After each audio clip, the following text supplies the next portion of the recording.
আমাদের সিরিজটার নাম সেটা হচ্ছে একদিন পৃথিবীর পথে। আচ্ছা, সেটা জীবনানন্দ দাশের কাছ থেকে ধার করা নাম। Nice. এটা একটা কবিতার নাম তার। একটা গ্রামের মফস্বলের একটা ছেলে যখন ঢাকাতে মুভ করলো, তখন আমি আসলে একটা নতুন একটা মানে শহরে অনেক কিছুই অবজার্ভ করা শুরু করলাম। মানে হয় না যে নতুন চোখে অবজার্ভ করা। ওই জায়গাটা সুন্দর না? আমরা এখানে যা বসি, এই জায়গাটা খুবই সুন্দর, অনেক বাতাস। অনেক বাতাস। মানে এই পৃথিবীর পথে পথে এই কথাটা আসলে মনে হয় না সবসময় ঠিক না, আমরা যদি একটু দেখাই এইখানকার যে ভিউটা, আমার কাছে মনে হয় যে এর চেয়ে বেস্ট থেরাপি হইতে পারে না। কানে হেডফোন লাগাই দিয়ে ক্যামেরাটা হাতে নিয়ে জাস্ট র্যান্ডমলি হাঁটা স্টার্ট করি। আজকে আপনি আমাদের সাথে আছেন। আপনি একজন ফটোগ্রাফার, একজন ক্রিয়েটিভ পারসন। বাংলাদেশে আপনি অনেক দিন ছবি তুলেছেন। সেই ছবিগুলো দেখলে সোশ্যাল মিডিয়াতে অনেকেই আপনাকে চেহারায় না চিনলেও সেই ছবিগুলো দেখেছে, আপনার করা মিউজিক ভিডিও দেখেছে। সেই রকম একজন মানুষ যখন আপনি ক্রিয়েটিভ লাইফটাকে ছেড়ে, বাংলাদেশের ক্রিয়েটিভ লাইফটাকে ছেড়ে আপনি যখন ইংল্যান্ডে আসলেন, লেখাপড়া করলেন, চাকরি করছেন, এখন একটা ভালো এস্টাবলিশড পজিশনে এখন আপনি আছেন। সো আপনি কি ওই লাইফটাকে মিস করেন কি না, বা আপনার আশেপাশে ক্রিয়েটিভিটির চর্চাটা আসলে কিভাবে হয় বিদেশের মাটিতে? আমি একটু প্রথম থেকে শুরু করি, খুব শর্ট করে। আমি ফটোগ্রাফি শুরু করেছি খুবই ছোটোবেলায়। আমি যখন ক্লাস 9-এ পড়ি, সেটা ফটোগ্রাফি, তখন আসলে ফটোগ্রাফি ওয়ার্ডটা সম্পর্কে আমি পরিচিত ছিলাম না। মানে আমি আমার দাদুর ফোন দিয়ে ছবি তুলতাম। এখন দেখা যেত যে দাদা সন্ধ্যাবেলায় নামাজ পড়তে চলে যেত, ফোনটা বাসায় রেখে যেত, আমি ফোনটাকে জাস্ট কাইন্ড অফ চুরি করে নিয়ে দৌড় দিয়ে মাঠে চলে যেতাম।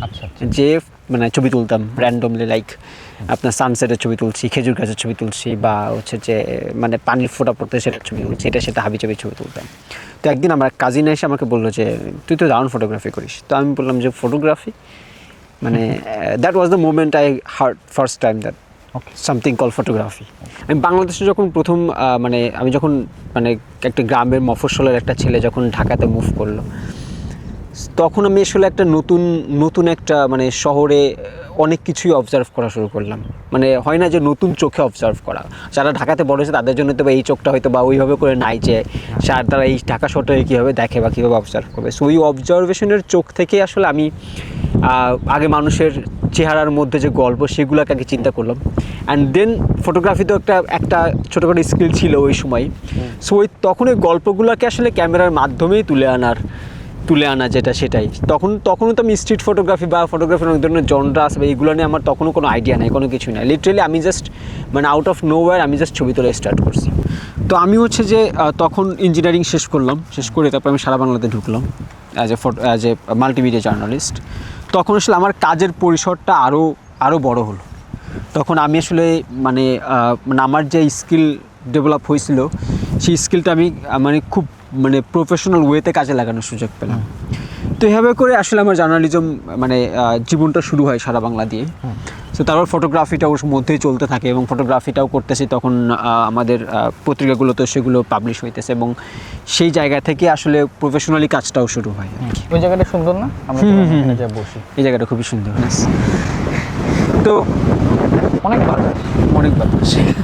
মানে এই পৃথিবীর পথে পথে এই কথাটা আসলে মনে হয় না সবসময় ঠিক না, আমরা যদি একটু দেখাই এইখানকার যে ভিউটা, এটা একটা সমুদ্র সৈকত টাইপ, ইংলিশ চ্যানেলের একটা পার্ক, সেখানে এখন ভাটা চলতেছে।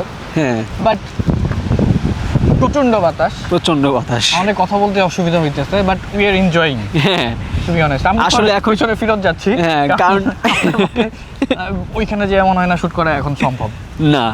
কারণ হচ্ছে এখনকার আসলে মানে এখন আপনি সামার বলে আমরা বাতাস হাঁটতে পারতেছি, লিটারেলি এখন উইন্টার হলে মানে ইংল্যান্ডে এই বাতাসে হাঁটা আসলে খুবই দুষ্কর হয়ে যায়। তো সো তারপর আসলে ফটোগ্রাফির ওই যখন জার্নিটার আসলে বাঁক নিয়ে নেয় অন্যদিকে। আসলে যখন আমি ইংল্যান্ডে আসার পর আসলে ফটোগ্রাফিটা তখন চলে গেল বেসিক্যালি ফাইন আর্ট স্ট্রিট ফটোগ্রাফির দিকে। আমি তখন ফাইন আর্ট স্ট্রিট যখন এখানে আমার আসলে মানে কোনো নাই, কোনো প্রতিষ্ঠানের ইসে আমি কাজ করি না, তখন আমাকে আসলে মানে বাঁকটা নিতে হয়েছিল। তখন ওই টার্নটা আমার খুব জরুরি ছিল। তখন আমি আসলে ফাইন আর্ট স্ট্রিট ফটোগ্রাফি নিয়ে কাজ করা শুরু করলাম। তারপর থেকে আমি ব্ল্যাক অ্যান্ড হোয়াইট নিয়েই কমপ্লিটলি আসলে কাজ করা শুরু করি। একটা লম্বা সময় আমি হচ্ছে যে মনোক্রোম ফটোগ্রাফি করছি। সো সেভাবে করেই চলতেছে। একটা মানুষের জীবনে ফটোগ্রাফি বা এনি আর্ট ফর্ম কতটা ইম্পর্টেন্ট? আমার কাছে মনে হয় আসলে আর্ট একটা থেরাপির মতো। এখন সেই থেরাপিটা অনেকেই প্রফেশনালি নেয়, আবার অনেকেই শুধুমাত্র হবি হিসেবে সেই থেরাপিটা কাজে লাগে। এখন আমার কাছে ফটোগ্রাফি কাইন্ড অফ একটা মেন্টাল থেরাপি।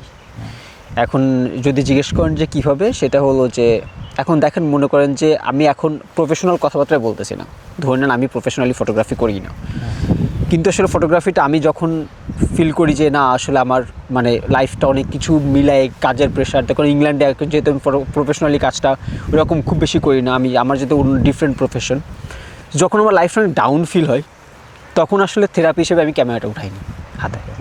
আমার কাছে মনে হয় যে এর চেয়ে বেস্ট থেরাপি হইতে পারে না। কানে হেডফোন লাগাই দিয়ে ক্যামেরাটা হাতে নিয়ে জাস্ট র্যান্ডমলি হাঁটা স্টার্ট করি।